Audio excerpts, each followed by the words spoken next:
Salut et bienvenue sur la chaîne de la Autra Family. Alors cette fois-ci on se retrouve pour une nouvelle vidéo un petit peu différente des précédentes et qui a été largement demandée. C'est de te donner quelques explications sur l'utilisation et les fonctionnalités du GPS Lowrance, le HDS7 Live, qu'on a acquis au Salon de Valoir en 2022 sur le stand de Equipred. En effet, vous avez été nombreux à nous demander des explications, des précisions sur ce système de GPS Lowrance. Et bien dans cet épisode, ça sera l'occasion de t'expliquer déjà pourquoi on a choisi ce système de GPS, comment on l'utilise en amont et pendant nos voyages. On verra aussi bien sûr la création des waypoints, des routes, l'importation des traces GPX. On fera aussi un petit tour sur la cartographie, une cartographie qui est unique de Adventura GPS. Nous, dans la Autra Family, on a tendance à créer et à préparer nos voyages sur Google Earth. Donc ça sera aussi l'occasion de te montrer comment on transfère d'un ordinateur ou d'un smartphone les traces GPX directement dans le système Lowrance. Et puis comme d'habitude, on finira cette vidéo par nos petits trucs et astuces, toujours liés au système Lowrance.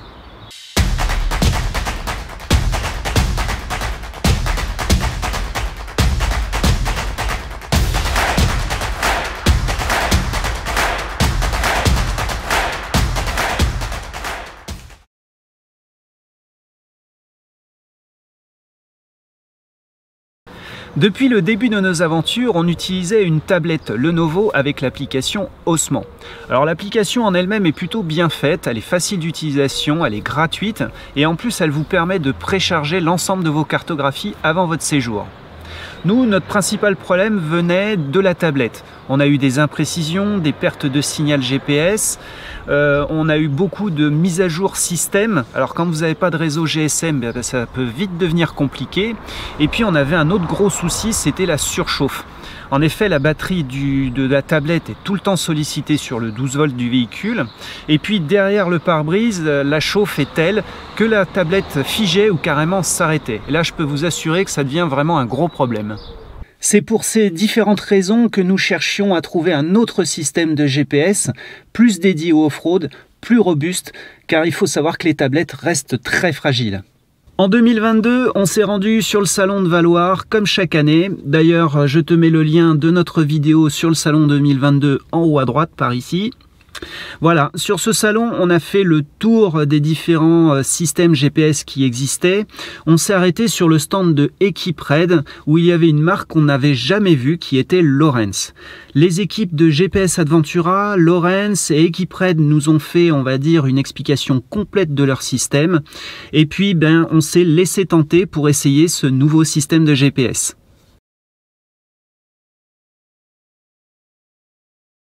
On a fait le choix du modèle HDS7 Live en 7 pouces, donc c'est une taille qui est largement suffisante pour un véhicule standard, mais il existe en 9, 12 et 16 pouces, alors on va dire que c'est plus réservé aux camions. Voilà, le boîtier se présente sous cette forme avec ici son large écran. Ici vous retrouvez les différents boutons de commande. Ici vous retrouvez les deux slots de micro SD card. Alors le premier slot est réservé donc à la sauvegarde de la cartographie. Et le deuxième slot, il est réservé à la sauvegarde des waypoints, routes ou traces. Sur le dessus, on retrouve donc l'antenne GPS. Et puis à l'arrière, on retrouve des connectiques, bien sûr dérivés du nautisme, très costauds et étanches, avec la principale, on va dire, la prise 12 volts. Après, le reste, c'est pour des capteurs type pêche ou navigation en mer. Voilà, le boîtier est quand même très robuste dans son ensemble. Alors, il ne craint pas du tout les projections d'eau, ni la poussière, ni les vibrations. D'ailleurs, il me semble que dans les compétitions de SSV, Lowrance a déjà fait ses preuves. Et puis donc, ce GPS est livré avec un support, bien sûr. Il est livré avec sa prise allume-cigare. Et alors, l'avantage du système, c'est qu'il n'y a pas de batterie. Donc, excite les problèmes de surchauffe. Mais je vous montrerai quelques petites astuces plus tard dans la vidéo pour le brancher en 12 volts.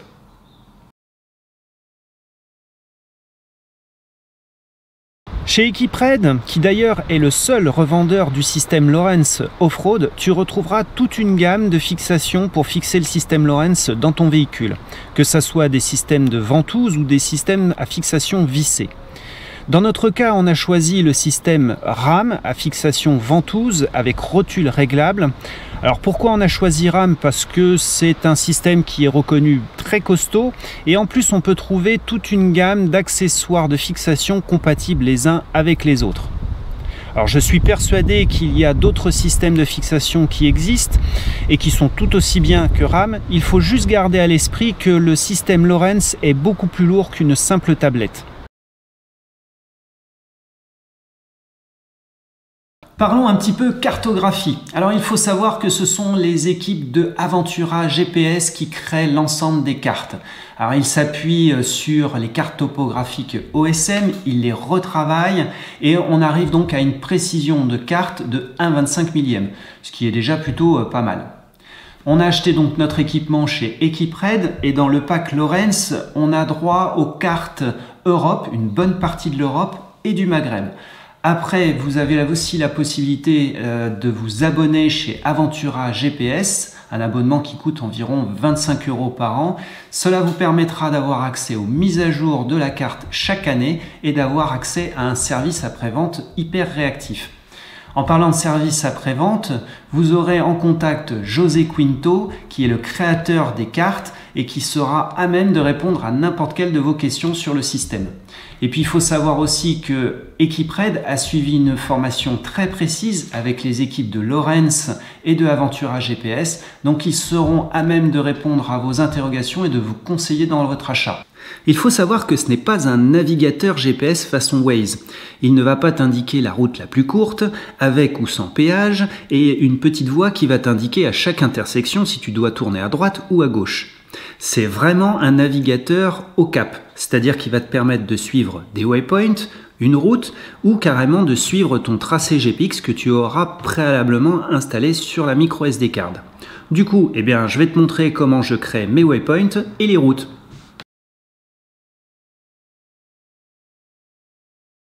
Alors pour créer un waypoint, c'est pas bien compliqué. Là, je suis sur le menu principal et sur le menu de gauche, vous avez waypoint. Ici, vous avez le listing de tous les waypoints qui sont déjà préenregistrés sur ma SD card. Et nous, on va en créer un nouveau waypoint. Vous avez un menu qui apparaît avec un nom que vous pouvez donner au waypoint, des coordonnées GPS. Donc nous, on va changer le nom, par exemple. On va l'appeler AAA, entrée. Après, ici, vous pouvez choisir donc les coordonnées GPS de ce fameux point. Ici, vous pouvez choisir si vous souhaitez, par exemple, marquer d'un icône spécifique ce point, par exemple un restaurant ou de l'essence, ou même à l'aéroport. Nous, on va rester sur l'essence. Ici, vous pouvez aussi choisir la couleur de votre point. Et puis une chose qui peut être intéressante, c'est dans plus d'options, vous avez aussi la possibilité de noter des informations supplémentaires sur ce point. Là, on va faire sauvegarder. Mon point, il est sauvegardé. Voici mon point AAA dans le listing. Une autre possibilité de créer un point, c'est quand vous êtes sur une carte, par exemple, voilà, je suis sur un point, on va dire, d'intersection de route. Et bien ici, par exemple, je voudrais marquer un point à cet endroit précis où est le curseur. Ici, avec mon bouton Waypoint sur le clavier de droite, j'arrive au même menu. Je peux changer, bien sûr, le nom du point, qu'on va appeler AAB. Entrée. Je ne vais pas changer les autres choses, là, les autres informations, mais par contre mon point GPX, lui, il a bien pris la position de mon curseur. Je fais sauvegarder, mon point est marqué ici. Voyons maintenant comment créer une route avec différents points déjà de préenregistrés. Alors vous voyez, j'ai enregistré mon point AAB de tout à l'heure. Là, je viens de créer deux autres points, le AAC et le AAD. Mon intérêt, c'est de créer une route qui va de ma station essence à mes deux autres points. On revient sur le menu principal, toujours dans Waypoint. Par contre, on passe route. Hop, en route. On fait une nouvelle route. Entrée. Alors, on peut la créer directement sur la carte, mais nous, on va la créer par rapport à une liste. On va renommer cette route qu'on va appeler test 1 par exemple. Entrée. Et là, on va lui indiquer les différents points par lesquels on veut que notre route passe. Donc on va faire insérer. On va prendre le point AAB, entrée. On va insérer un autre point, entrée, le point AAC. On va insérer le troisième et dernier point, le AAD. Voilà, notre route, elle s'appelle test 1 et elle va passer par le point AAB, AAC, AAD. On sort du menu, on sauvegarde. Notre route, il nous la mesure, 1,81 kilomètres. Et on voit, si je reviens sur ma carte, on voit la route qui m'est tracée entre mes 3 points. Bien sûr, si on veut éditer cette route, on clique à proximité de la route, on voit ici route test 1, on clique dessus et on peut l'éditer, c'est-à-dire qu'on peut changer le nom de la route, revoir un petit peu le passage de ces points, tout est modifiable. Je ne vais pas faire un tutoriel complet, j'essaie de te montrer une vue d'ensemble des différentes fonctionnalités qu'on utilise le plus souvent. Dans la Otra Family, on a souvent tendance à créer, comme je te l'ai dit, nos traces sur Google Earth en préparation de notre voyage. Ça nous arrive aussi de récupérer des traces sur Wikiloc. Alors effectivement, là, il faut faire attention avec Wikiloc parce qu'il y a à boire et à manger, on va dire. Et puis, on a aussi des traces GPX qu'on récupère quand on achète un roadbook chez Vibraction ou même Corrigan. Et du coup, on est soumis à vouloir transférer ces fichiers GPX sur le Lorenz. Alors pour ceci, il y a 2 méthodes. La première qu'on va voir, c'est celle en Wi-Fi.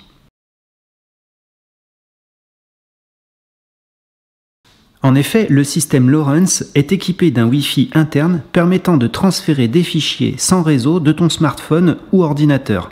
Exemple, tu récupères une trace par mail d'un ami, tu peux directement via une application qui s'appelle FTP Manager la transférer dans la SD card du Lorenz et l'importer dans la cartographie. Cela fonctionne avec iOS ou sous Android sans aucun problème. Alors comment ça se passe? Déjà, il faut se connecter au Wi-Fi du Lorenz. Donc là, pour moi, ça s'appelle HDS7 Live et je suis bien connecté. Ensuite, il suffit d'aller sur l'application FTP Manager que tu téléchargeras au préalable.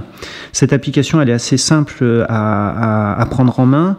Tu as ici, on va dire, des documents partagés. Ici, j'ai une trace, la 53 Molns. Du coup, je vais sélectionner cette trace. Je vais la copier vers, il va me proposer différents fichiers, mais moi je peux prendre directement le Lorenz. Je vais sur le Lorenz, donc là je suis connecté dessus, je vais prendre ma deuxième carte SD, qui est celle où j'enregistre mes waypoints, traces et routes. J'ai un onglet traces et je vais l'enregistrer.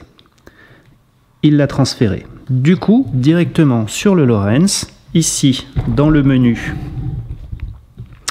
on va dire stockage, tac, carte mémoire du bas, comme je vous l'ai indiqué tout à l'heure, c'est bien la carte mémoire du bas qui fait office de sauvegarde des traces. Là, je vais dans mon fichier traces, et puis je vais voir apparaître Moln 53 Moln, donc elle est bien enregistrée. Je clique dessus, je fais importer, je confirme, hop, et voilà, il me l'a importé sur ma cartographie. Voilà. Alors bon, là, par défaut, il me la met en noir, mais on voit bien ici la trace. Voilà, ça c'est la méthode par Wi-Fi et on peut récupérer comme ça, sans réseau GSM, juste avec le Wi-Fi interne du système Lorenz. La deuxième méthode que j'utilise aussi quand je suis à la maison, c'est de récupérer du coup la SD card, la micro SD card sur le Lorenz, de l'insérer dans votre ordinateur et de faire un simple copier-coller de votre trace GPX et de faire de la même manière, c'est-à-dire de l'importer sur votre carte.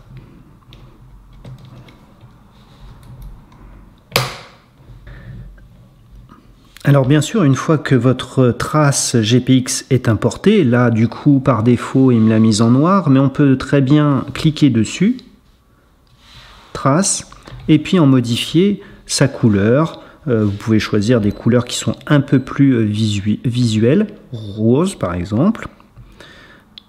OK. Et puis on peut aussi changer bien sûr la description, voilà. On peut changer le titre, on peut changer plein de choses. Et on fait sauvegarder. Et du coup ma trace maintenant, vous voyez, elle est passée en rose. Alors on peut se déplacer sur la carte bien sûr avec les doigts, on zoome avec le plus ou moins, et on peut récupérer des informations directement sur la carte, qui est quand même assez précise. Alors comme je te l'ai montré tout à l'heure, dans le menu principal, je vais revenir dessus, donc le menu principal c'est celui-ci. Quand tu vas sur Waypoint, eh bien, tu retrouves comme tout à l'heure la liste des waypoints, tu retrouves aussi la liste des routes, donc là c'est notre route test de tout à l'heure, et puis l'ensemble des traces. Et là ce qui est intéressant c'est que tu peux les afficher ou ne pas les afficher, suivant si tu as besoin ou pas, voilà. On peut changer aussi la description, enfin on peut changer tous les paramètres du tracé, la couleur, le nombre de points qui composent la trace.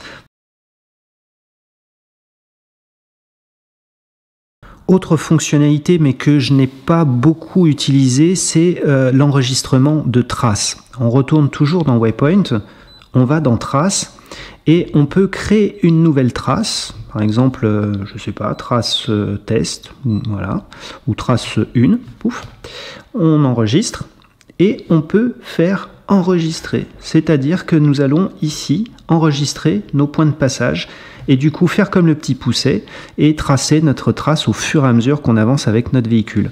D'ailleurs, si toi tu utilises la fonctionnalité d'enregistrement de traces, moi je ne l'ai pas utilisé beaucoup, donc en commentaire je serais ravi de pouvoir échanger avec ceux qui l'utilisent déjà.